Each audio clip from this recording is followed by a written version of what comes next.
은혜로운 찬송 준비하시고 불러주셔서 감사합니다. 우리 주 예수 그리스도의 은혜와 평화가 오늘 예배의 자리로 나온 모든 이들의 심령과 가정과 일터에 가득하기를 축복합니다.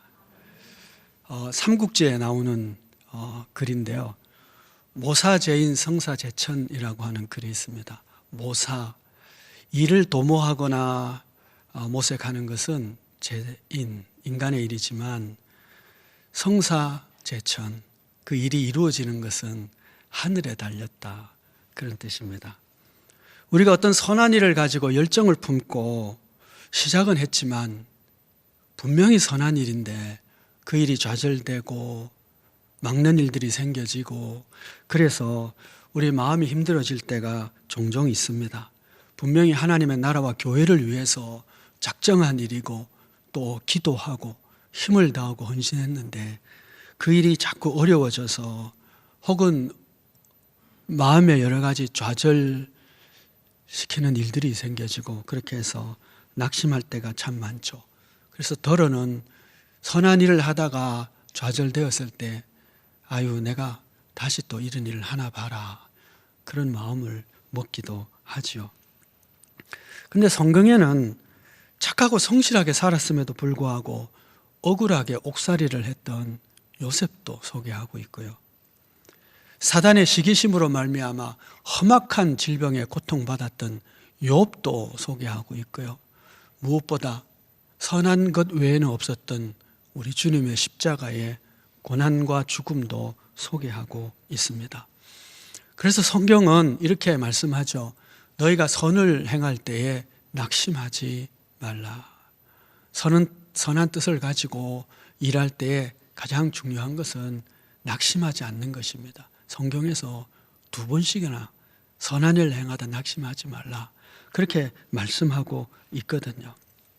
그래서 우리의 마음에 선한 뜻을 가지고 기도하며 교회를 위하고 또 주의 의를 위해서 헌신한다고 했을 때에 그 일에 여러 가지 장애와 어려움과 난관과 좌절의 시간들이 있다 할지라도 낙심하지 않고 일을 또 다시 힘을 내서 주를 위하여 헌신할 수 있는 그런 믿음이 되어야 될 줄 믿습니다. 오늘 6절 7절 말씀을 보시면 이런 일들이 이 선교팀에 생겨집니다. 성령이 아시아에서 말씀을 전하지 못하게 하시거늘, 성령이 말씀을 전하는 일을 도와주셔야 될 텐데 못하게 했다. 참 이상한 말씀이죠. 성령은 우리가 복음 전하는 일을 도와주셔야 되는데 전하지 못하게 막은 거예요. 7절 말씀을 보시면 또 무시아 앞에 이르러 비두니아로 가고자 애쓰되 예수의 영이 허락하지 아니하는지라. 지금 복음 전하러 나왔습니다. 그리고 터키 북쪽에 있는 흑해 연안인데 비두니아 지역에 이제 복음을 전하기 위해서 나선 겁니다. 당시의 여행, 특별히 선교 여행이라는 것은 목숨을 건 굉장히 위험한 일이죠. 이렇게 헌신해서 그 일을 하겠다고 나섰으면 성령이 도와주시고 허락하시고 길을 열어주셔야 되는데 허락하지 아니하시고 또 길을 막으시고 이런 이상한 일이 생긴 것이죠. 그런데 10절 말씀을 보시면 바울이 그 환상을 보았을 때 우리가 곧 마게도냐로 떠나기를 힘쓰니 이는 하나님이 저 사람들에게 복음을 전하라고 우리를 부르신 줄로 인정함이라라. 복음 전하는 일에 있어서 길을 막고 또 막다가 환상을 통해서 마게도냐 쪽으로 길을 열어주신 것입니다. 그런데 중요한 것은 바울이 환상을 보았는데 우리가 그 선교팀 전체가 하나님께서 마게도냐에 복음을 전하러 전도하라고 하시는구나 하는 것을 인정했다, 그럽니다. 그들 모두가 알아차린 것이죠. 이들은 비두니아 지역에 복음을 전하고 소아시아에 복음을 전하기 위해서 애썼습니다. 힘썼습니다. 그런데도 하나님이 막으셨어요. 그리고는 이제 마게도냐 지역을 또 문을 열어주시면서 그쪽에 갈 것을 또 환상 중에 말씀하시니까 마게도냐로 가기로 힘쓴 것입니다. 우리가 이 본문을 통해서 배우게 되는 참 중요한 깨달음이 있습니다. 이 두 번의 막으시는 일과 열어주시는 일을 통해서 배우게 되는 것이죠. 이 두 번 다 목적은 복음 전하는 것입니다. 그런데 이 두 번이 서로 다른 점이 있어요. 뭐냐? 앞쪽에 성령께서 막으신 것은 바울의 목적지였습니다. 뒤쪽에 마게도냐라고 하는 목적지는 성령이 정하신 목적지죠. 그것이 다른 점입니다. 그래서 배우게 되는 굉장히 중요한 그 교훈이 있죠. 그것은 무엇이냐 하면 우리의 애씀과 헌신과 그리고 우리가 목적한 그것이 아무리 선하고 아무리 하나님께서 기뻐하실 만한 뜻이라 할지라도 하나님이 기뻐하시는가? 성령께서 열어주시는 일인가라고 하는 것을 확정할 필요가 있다라고 하는 것이죠. 내 생각에 하나님께서 이 일을 기뻐하실 것이다 라고 하는 것만으로는 부족하다는 것이죠. 내 생각과 내 판단에는 이 일이야말로 하나님께서 기뻐하신 하나님의 나라와 그의 의를 위한 것이다 라고 하는 것만으로는 모자란다는 것이죠. 거기에 더해서 이 일을 하나님께서 기뻐하시는가? 성령께서 인정하시고 또 그 열어주시는 그 문들이 이 일에 있느냐라고 하는 것을 확인할 필요가 있는 것이죠. 주님께서 제자들을 세계 복음화를 위해서 내보내면서 마지막 명령이죠. 명령하시고 약속을 하나 하시죠. 마태복음 28장 20절이죠. 세상 끝날까지 내가 너희와 항상 함께 있으리라. 그러니까 복음을 전하고 교회를 세우는 제자들과 주님이 함께 하시겠다고 약속해 주셨습니다. 그러니까 지금 복음 선교를 위해서 수고하고 있는 바울 이 선교팀에게도 주님은 함께 하신 줄 믿습니다. 함께 하시면서 길을 막기도 하고 또 열어주시면서 인도하시기도 하고 그렇게 한 것이죠. 우리가 그리스도 예수의 사람으로 하나님의 나라를 섬기며 교회를 섬긴다고 할 때에 언제나 내가 뜻한 대로 일들이 풀어지지는 않습니다. 하나님이 기뻐하시는 대로 판단하고 작정하고 헌신한다고 해도 문들이 막힐 때가 있고 고난과 역경이 기다리고 있을 때도 있습니다. 그러나 언제 어디서나 충성된 열심을 가지고 힘쓰고 애쓴다면 하나님께서 열어주시는 그 길을 통해서 주의 선한 역사를 우리가 이룰 수 있게 될 줄 믿습니다. 그래서 우리가 여기서 배우게 되는 또 하나의 교훈은 무엇이냐? 환경이 어떻든 문이 막히든 열리든 우리가 힘쓰고 애쓰는 자가 되어야 되겠다라는 것이죠. 힘쓰고 애씀에 성령의 역사심을 확인해야 되지만 성령이 막으시든 여시든 우리가 주를 위한 헌신과 애씀과 수고는 계속해야 되겠다는 것이죠. 요셉이 보디발의 집에 하인으로 있을 때나 억울한 옥살이를 할 때나 한결같이 힘쓰고 애쓰는 성실한 청년이었습니다. 억울하지만 너무 억울해하지 않았고 원망이 많았겠지만 그 원망에 자신을 던져넣지 않고 주어진 환경 속에서 기쁨으로 힘쓰고 애썼습니다. 그것이 애굽의 총리로 가는 지름길이었고 훌륭한 총리로서 직무를 감당할 수 있도록 하는 하나님의 준비된 교육 현장이요 그곳이 학교였습니다. 우리가 힘쓰고 애쓰는 동안에 하나님이 막으시기도 하고 좌절의 시련을 겪기도 하지만 바로 그것이 하나님이 다음번에 나를 사용하기 위한 더 좋은 일꾼으로 삼기 위한 훈련의 도장이요 학교가 된다는 사실을 기억해야 하겠죠. 그래서 마음 먹고 기도하고 헌신하고 하는 그 일에 문들이 열리지 않는다고 해서 혹은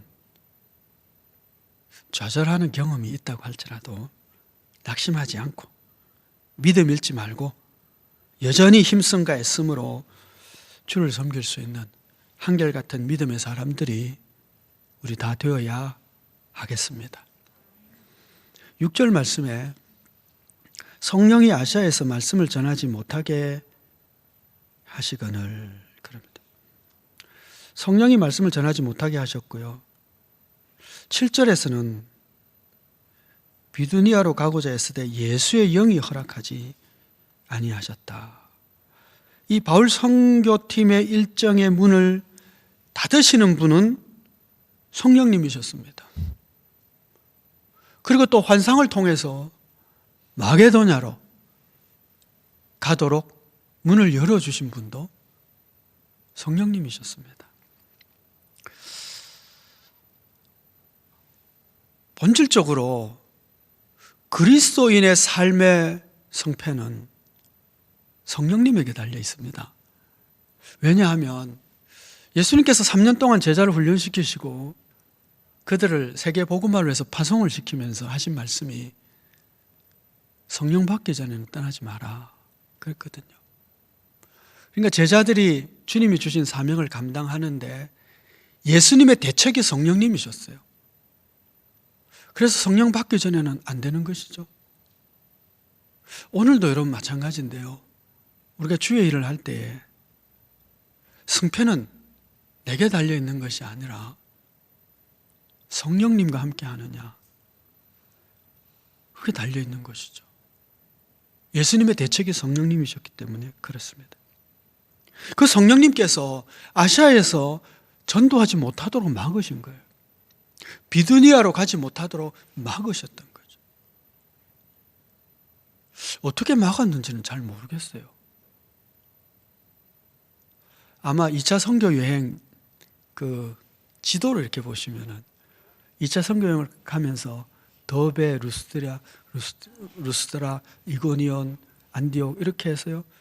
그 갈라디아 지역을 보고 곧장 북쪽으로 가면 비두니아가 되거든요.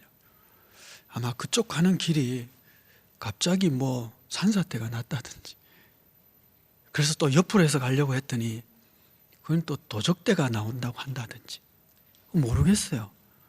어쨌든 길을 막아서 지중해 쪽으로 해안가로 이렇게 쫙 올라가게 만듭니다. 서북쪽으로 이렇게 가게 만들죠.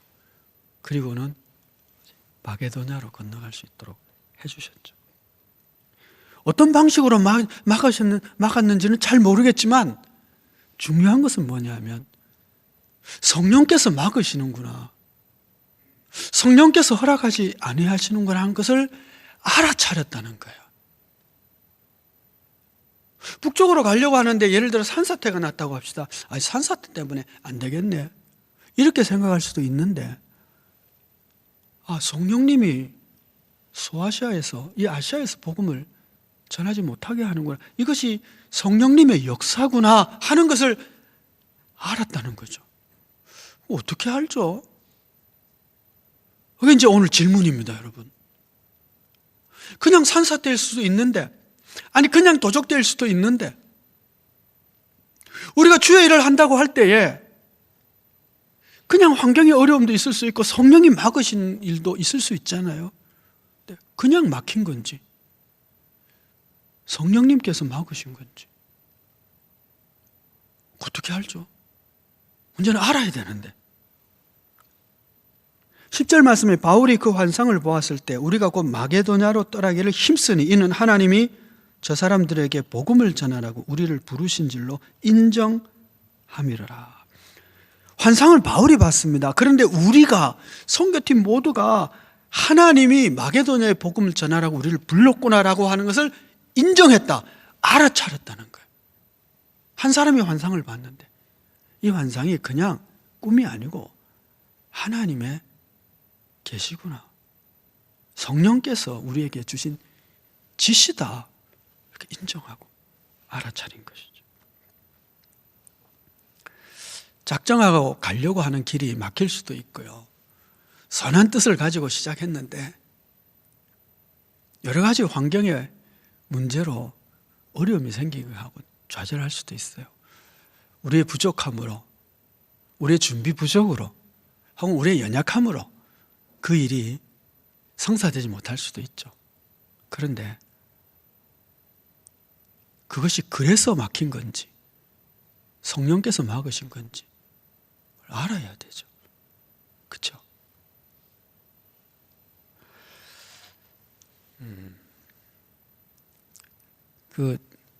저희 아들과 함께 일본 여행을 간 적이 있어요.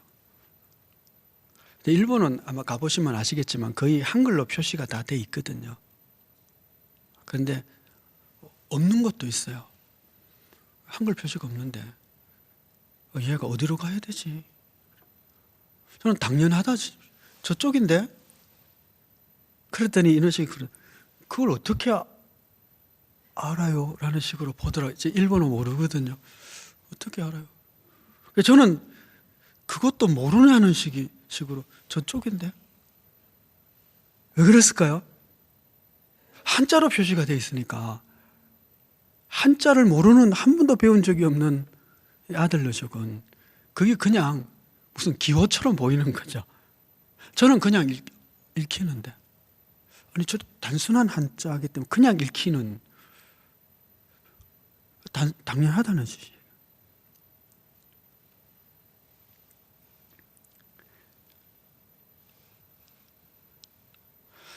성령님의 이끄심을 알아차리는 것도 저는 이와 비슷하다고 생각합니다. 그냥 아는 거죠. 사무엘 3장에 하나님께서 사무엘에게 나타나서 말씀하시죠. 처음에는 하나님의 음성인 줄 몰랐기 때문에 엘리 제사장에게 가서 선생님 저를 불렀습니까? 제가 여기 있습니다. 그랬죠. 부른 적이 없다. 또 한 번 하나님께서 사무엘아 하니까 또 엘리에게 달려갔죠. 부른 적이 없다. 세 번째 또 음성이 들려서 엘리에게 달려가니까 엘리가 그러죠. 하나님께서 너를 부르시는구나. 그러니 여호와여 말씀하옵소서. 주의 정이 여기 있나이다. 그렇게 말해라. 처음 하나님의 음성을 들었을 때는 모르는 거예요. 두 번 듣고 세 번 듣고 지시하심을 받고 점차 그 경험이 쌓이면 하나님의 말씀하심을 그냥 아는 거죠.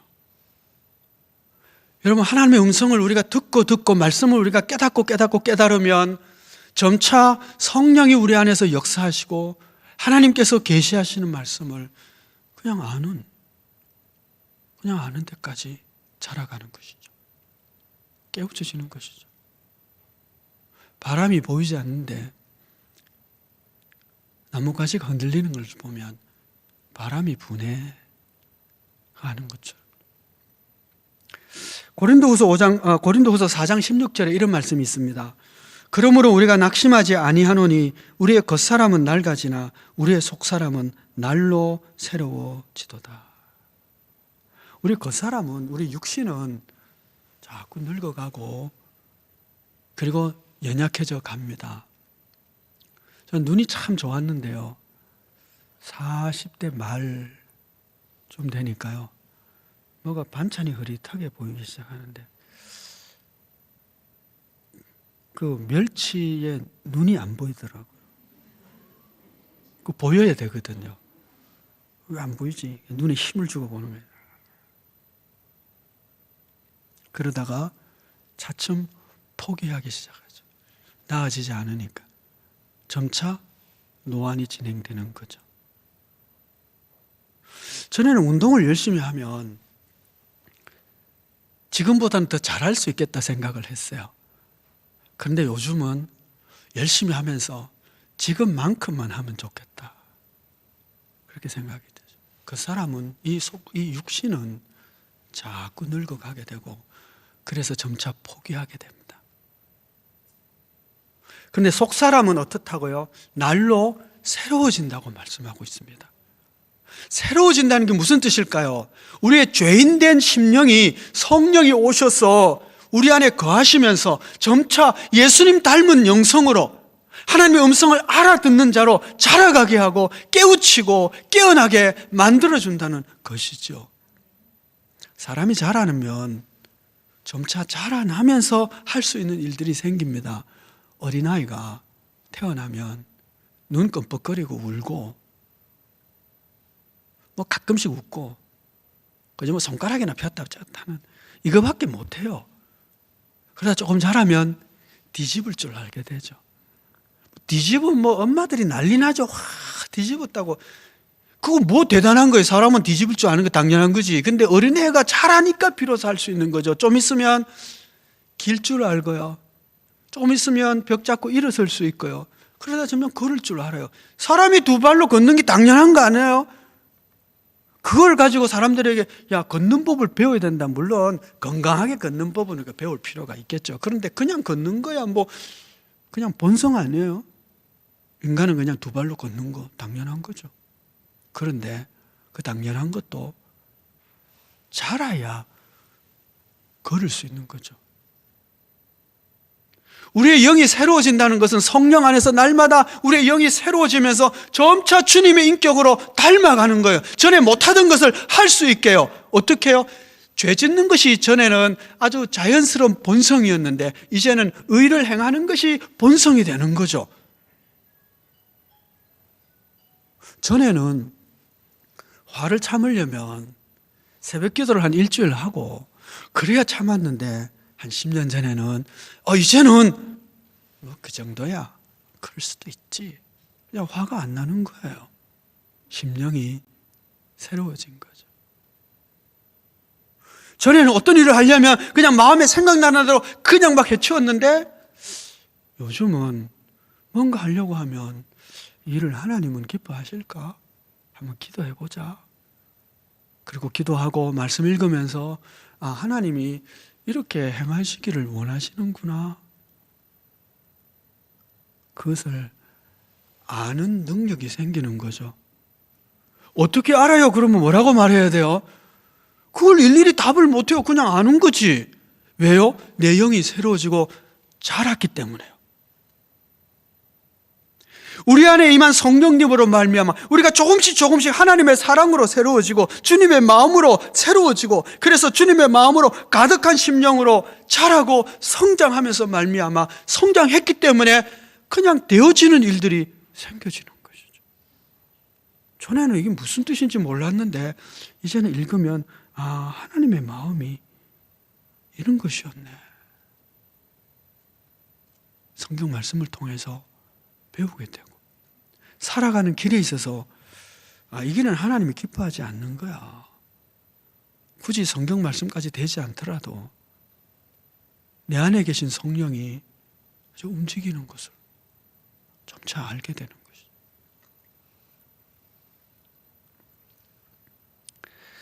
매일매일 성령님과 더불어 살아가는 자가 되어야 합니다. 그래서 성령과 동행하고 충만한 삶이 하루 이틀 사흘 1년 2년 3년 그렇게 지날 때에 우리 안의 심령이 점차 예수님 마음으로 변화되어가는 그게 새로워지는 날마다 새로워짐으로 말미암아 주님의 뜻을 이해하고 따르고 주님을 닮아가고 주님이 기뻐하시는 길을 가고 주님이 열어주시는 그 길을 가고 주님이 닫으면 주님이 닫으셨구나.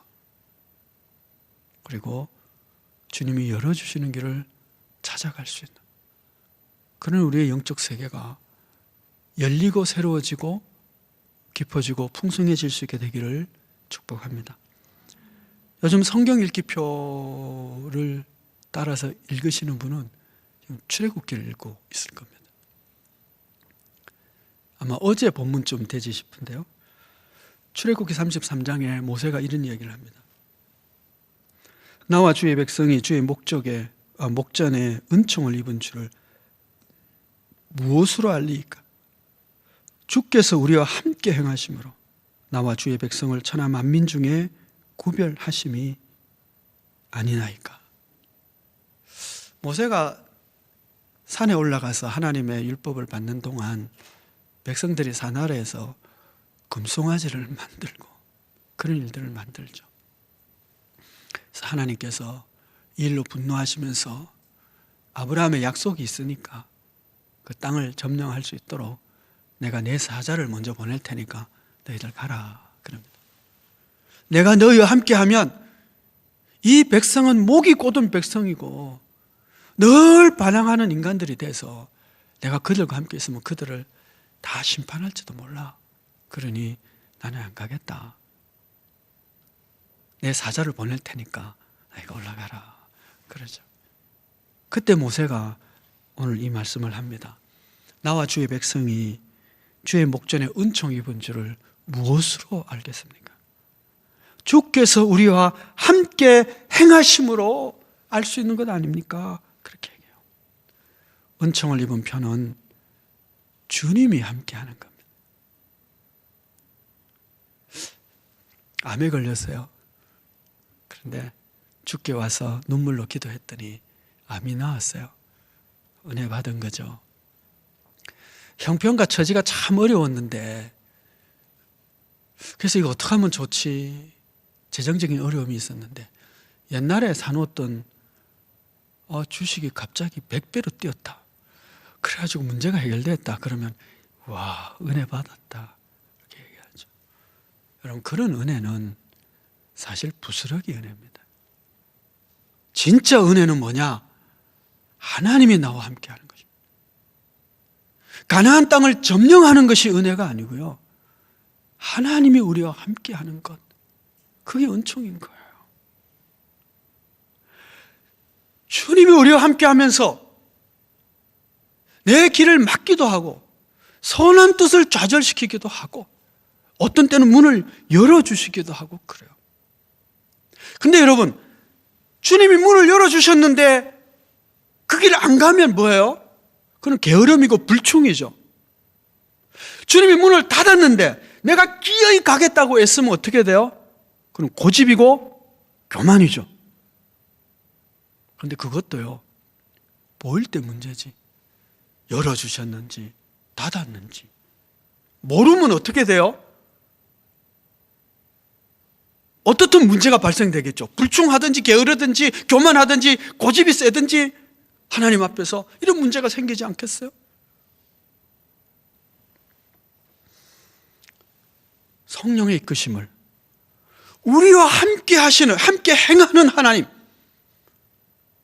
이 가장 귀한 은총을 입은 자로서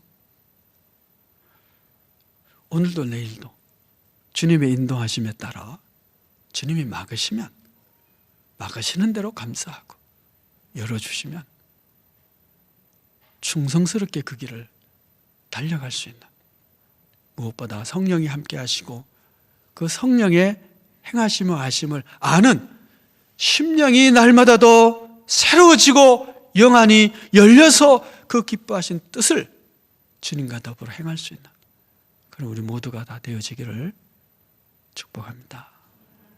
기도하겠습니다.